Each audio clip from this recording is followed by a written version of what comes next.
My name is Gregory Mwendwa Kio, and I'm a cultural studies scholar and strategist.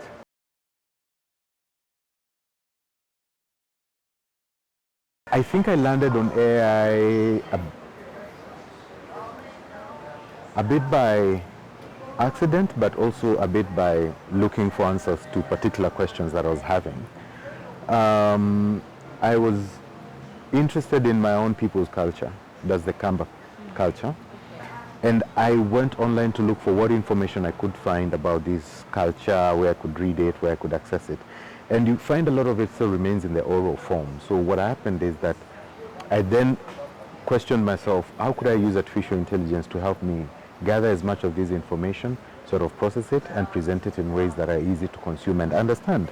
And that's how I landed on AI and started to use it to archive part of this culture, to process it, to document, and to, make it available for people to access and share.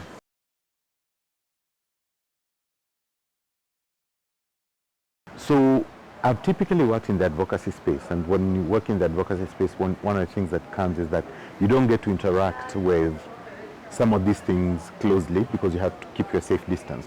But for this one, I said I'm just going to go in and experiment and see what is it that I can learn together with others. And so one of the key things that I'm concerned about is also the ethics around the use of these machines, like especially on properly citing work that they have utilized. They're incapable of doing that, the fact that I have seen, and that does raise questions around plagiarism and all that kind of stuff.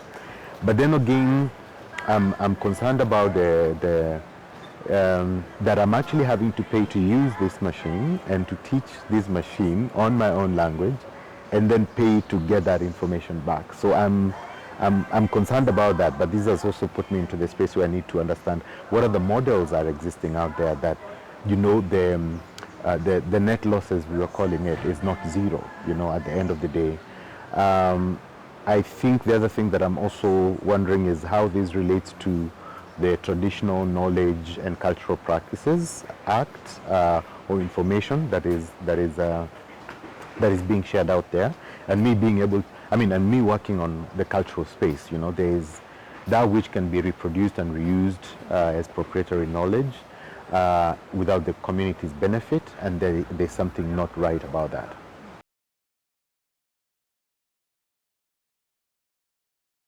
At the moment, Yes. I do think that the traditional knowledge, TKRC as they call it, is an interesting one, because it came before the advent, not came before the advent of the AI, but like it's been there to help protect communities and their knowledge.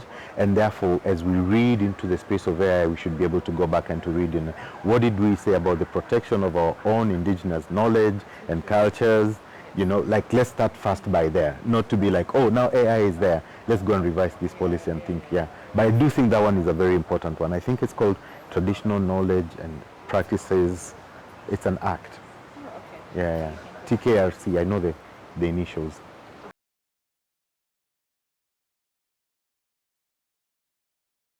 All these organizations do play a critical role in laying an enabling environment. I'd summarize it as an enabling environment.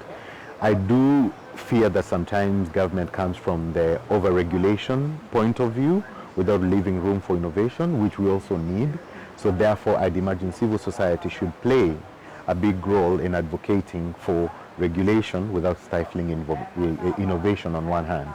And also for the corporate organization, that's the private sector, that kind of stuff, we definitely need to find the financing that can go into the research and development for solutions that are catered for our own, for our own unique needs, not just the business interests, but for the interests of humanity at this point in time. So at the core of this is the big question around that we talked about today: what is the philosophy surrounding humanity in a technologically driven world?